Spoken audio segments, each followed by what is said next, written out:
नमस्कार दोस्तों, आप सभी का स्वागत है हमारे चैनल पर। आशा करती हूँ कि आप सब ठीक और स्वस्थ होंगे। तो चलिए दोस्तों, इसी के साथ बढ़ते हैं आज की मुख्य खबरों की ओर। दोस्तों, अभी एक बहुत बड़ी खबर निकल कर आ रही है कि भारत चीन सैनिकों के बीच फिर से झड़प हुई है। वहीं कोरोना वैक्सीन पर एक बड़ी अपडेट आई है। साथ ही पीएम मोदी ने कर्मचारियों को लेकर एक बहुत बड़ा ऐलान भी किया, जिसकी सटीक जानकारी हम आपको आगे इस वीडियो में देंगे। बस उसके लिए आपको इस वीडियो के साथ अंत तक बने रहना है। तो चलिए दोस्तों, आपको ले चलते हैं आज की मुख्य सुर्खियों की ओर, जहां आपको सबसे पहले बताएंगे देश में कोरोना का क्या है हाल। मोदी सरकार का निर्देश, 30 साल से ज्यादा काम कर चुके अक्षम और भ्रष्ट सरकारी कर्मचारी किए जाएंगे रिटायर। रूस के बाद अब अमेरिका जल्द लॉन्च करेगा कोरोना वायरस की वैक्सीन। 7 सितंबर से शुरू हो सकती है दिल्ली मेट्रो, लेकिन रेड जोन के स्टेशन अभी रखे जा सकते हैं बंद। इसी के साथ अगली खबर में आपको बताएंगे आज आपके राज्य का मौसम का हाल। वही बताएंगे पेट्रोल डीजल के आज के दाम। साथ ही बताएंगे कोरोना के कारण एसी कोच में कंबल, चादर, तकिया देना हमेशा के लिए बंद कर सकता है रेलवे। खुशखबरी, बैंक जल्द ट्रांसफर करेगा आपके खाते में पैसा, सरकार ने दिया आदेश। मुफ्त में नहीं होगा आधार में अपडेट, जानिए कितनी चुकानी होगी कीमत। जी हाँ दोस्तों, ऐसी और भी कई बड़ी खबर और अपडेट निकल कर सामने आ रही है, जिनकी सटीक जानकारी हम आपको इस वीडियो में देंगे। लेकिन उससे पहले आपसे एक छोटी सी रिक्वेस्ट है। मुझे इस वीडियो को बनाने में बहुत मेहनत लगती है, तो इस मेहनत के लिए वीडियो पर एक लाइक जरूर कीजिएगा। साथ ही वीडियो के नीचे दिए गए लाल बटन को दबाकर चैनल को जरूर सब्सक्राइब कीजिए और पास में जो घंटी नजर आ रही है उसे भी जरूर दबा दीजिए, ताकि आपको दिन भर की सारी बड़ी खबरों की जानकारी लगातार मिलती रहे। तो चलिए दोस्तों, अब एक एक करके सारी बड़ी खबरों के बारे में जान लेते हैं। लेकिन इसी के साथ आइए सबसे पहले नजर डालते हैं आज की पहली बड़ी खबर पर। भारत में कोरोना वायरस का ग्राफ पिछले एक हफ्ते में काफी तेजी से बढ़ा है। देश में रविवार को कोरोना मामलों की संख्या 35 लाख के पार हो गई। इसके साथ ही भारत 24 घंटे में 10 सबसे ज्यादा कोरोना पॉजिटिव केस वाला दुनिया का पहला देश भी बना। वर्ल्डोमीटर के अनुसार भारत में एक दिन में 80,000 के करीब कोरोना केस सामने आए हैं। इसमें पहले अमेरिका में 24 जुलाई को एक दिन में सबसे ज्यादा 78,586 केस रिकॉर्ड हुए थे। बढ़ते हैं अगली खबर की ओर। मोदी सरकार ने केंद्र सरकार के उन सभी अधिकारियों और कर्मचारियों के काम की समीक्षा करने का आदेश जारी किया है जो सरकारी सेवा में 30 साल से ज्यादा काम कर चुके हैं। कार्मिक मंत्रालय के अनुसार ये एक सतत प्रक्रिया है, जिसे फिर से अमल में लाने को कहा गया। कार्मिक मंत्रालय ने 28 अगस्त को सभी मंत्रालयों और विभागों को एक सर्कुलर जारी किया। इस सर्कुलर में सरकार के उस नियम का हवाला दिया गया है जिसमें लोक हित में सरकार किसी कर्मचारी को समय से पहले रिटायर कर सकती है। रिटायर करने का आधार अक्षमता और भ्रष्ट आचरण को बनाया गया है। सर्कुलर में ऐसे सभी कर्मचारियों के काम की समीक्षा करने के निर्देश हैं जो सरकारी सेवा में अपने 30 साल पूरे कर चुके हैं। इसके अलावा उन सरकारी कर्मचारियों के सेवा रिकॉर्ड की भी समीक्षा करने का निर्देश दिया गया है जिनकी उम्र 55 या उससे ज्यादा हो चुकी है।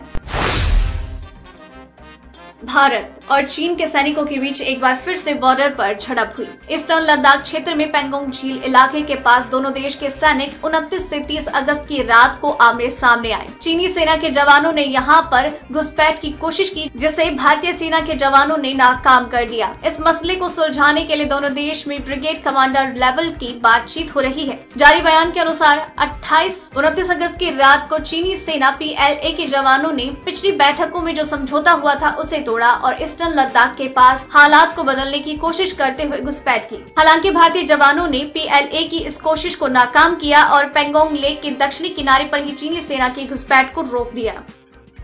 बढ़ते हैं अगली खबर की ओर। केंद्रीय गृह मंत्री अमित शाह आज एम्स से डिस्चार्ज हो गए। कल ही एम्स ने बयान जारी करके कहा कि अब अमित शाह ठीक हो चुके हैं और उन्हें जल्द ही डिस्चार्ज किया जाएगा। अमित शाह 18 अगस्त को हल्के बुखार की शिकायत के बाद दिल्ली एम्स में भर्ती हुए। करीब 12 दिन तक उनका इलाज चला। गौरतलब है कि 2 अगस्त को वो कोरोना पॉजिटिव हुए, जिसके बाद उन्हें गुरुग्राम के मेदांता में एडमिट किया गया। 14 अगस्त को उनकी जांच रिपोर्ट नेगेटिव आई, लेकिन अचानक ही 4 दिन के बाद उन्हें हल्का बुखार हुआ और फिर 18 अगस्त को वो देर रात दिल्ली के एम्स में भर्ती हुए। अब बढ़ते हैं अगली खबर की ओर। पूर्व राष्ट्रपति प्रणब मुखर्जी की तबीयत रविवार की तुलना में सोमवार को खराब हो गई। उनकी स्वास्थ्य स्थिति में गिरावट दर्ज हुई। इसके साथ ही सैन्य अस्पताल का कहना है कि प्रणब मुखर्जी इस समय फेफड़ों के इन्फेक्शन के कारण सेप्टिक शॉक में है। उनका इलाज लगातार वेंटिलेटर पर हो रहा है। वो गहन कोमा में है। दिल्ली स्थित RR हॉस्पिटल में भर्ती प्रणब मुखर्जी के हेल्थ बुलेटिन में अस्पताल ने कहा उनकी देखरेख स्पेशलिस्ट डॉक्टर्स की टीम कर रही है। बता दें कि प्रणब मुखर्जी ने 10 अगस्त को ट्वीट करके खुद के कोरोना पॉजिटिव होने की जानकारी दी थी। अब बढ़ते हैं अगली खबर की ओर।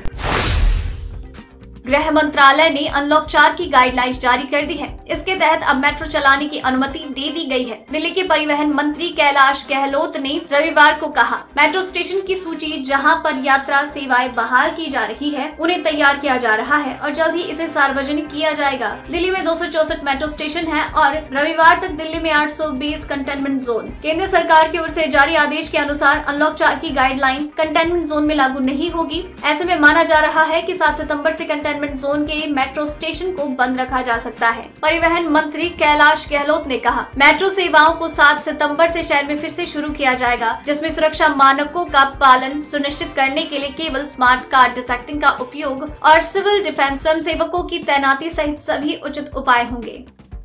दोस्तों, वीडियो में और भी कई महत्वपूर्ण खबरें बची हुई हैं, इसीलिए वीडियो के साथ अभी बने रहें। तो चलिए बढ़ते हैं अगली खबर की ओर, लेकिन उससे पहले जान लेते हैं आज आपके राज्य का मौसम का हाल। देश के कई हिस्सों में मौसम ने करवट ली है और बारिश हो रही है। मौसम विभाग के आंकड़ों के अनुसार देश में अगस्त महीने में पिछले 44 साल में सबसे ज्यादा बारिश हुई। मौसम विभाग ने राष्ट्रीय राजधानी में अगले 6 दिन तक हल्की से मध्यम बारिश का अनुमान जताया। यहाँ सुबह से ही बादल छाए हैं। वहीं दिल्ली के अलावा गुजरात, यूपी, उत्तराखंड के कई हिस्सों में भी बारिश हो सकती है। उत्तराखंड, उत्तर प्रदेश, राजस्थान, बिहार, उप हिमालयी पश्चिम बंगाल, सिक्किम, असम और मेघालय, तमिलनाडु, पुडुचेरी और कराईकल में केरल में अलग अलग स्थानों पर भारी बारिश की संभावना है। राजस्थान, झारखंड, तमिलनाडु, पुडुचेरी, कराईकल, केरल और माहे में अलग अलग स्थानों पर बिजली गिरने के साथ तूफान की भी संभावना है।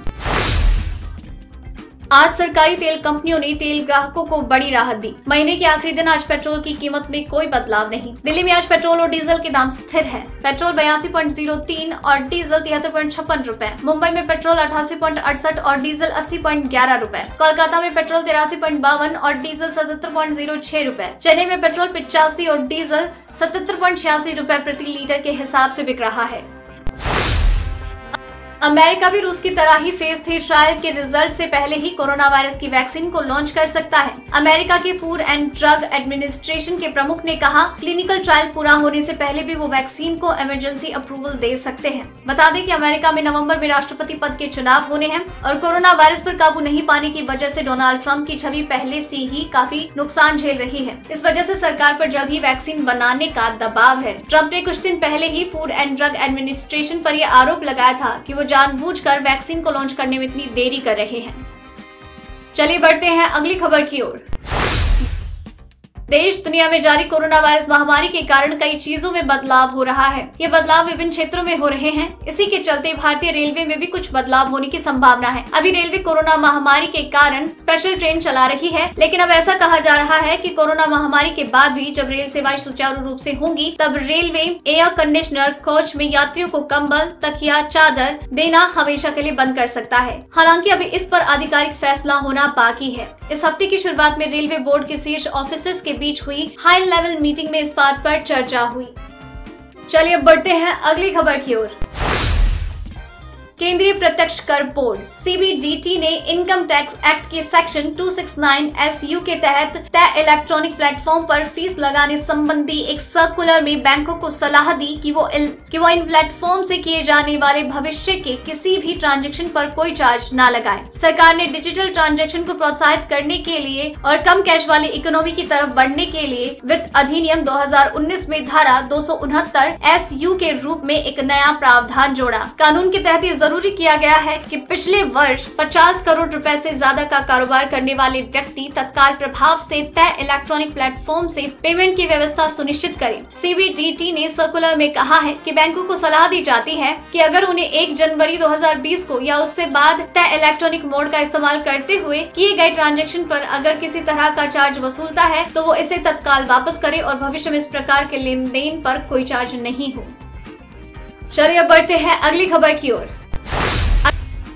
अगर आपको भी आधार कार्ड अपडेट करवाना है तो ये फ्री में नहीं होगा। जी हाँ, UIDAI ने कुछ दिन पहले ही आधार कार्ड से मोबाइल नंबर और ईमेल आईडी को अपडेट करने की प्रक्रिया को बेहद आसान कर दिया। अब एक बार फिर से UIDAI ने एक बड़ा बदलाव किया। दरअसल आपको अपने आधार में बदलाव कराने के लिए 100 रुपए अदा करने होंगे। UIDAI ने इसकी जानकारी ट्वीट करते हुए दी है। ट्वीट के अनुसार आप अपने आधार में एक बदलाव करवाएं या फिर कई बदलाव। बायोमेट्रिक अपडेट के लिए आपको 100 रुपए खर्च करने होंगे। वहीं केवल आप डेमोग्राफिक डिटेल में बदलाव कराते हैं तो उसके लिए आपको 50 रुपए देने होंगे। UIDAI ने आधार कार्ड अपडेट कराने के लिए जरूरी दस्तावेजों की भी जानकारी दी है।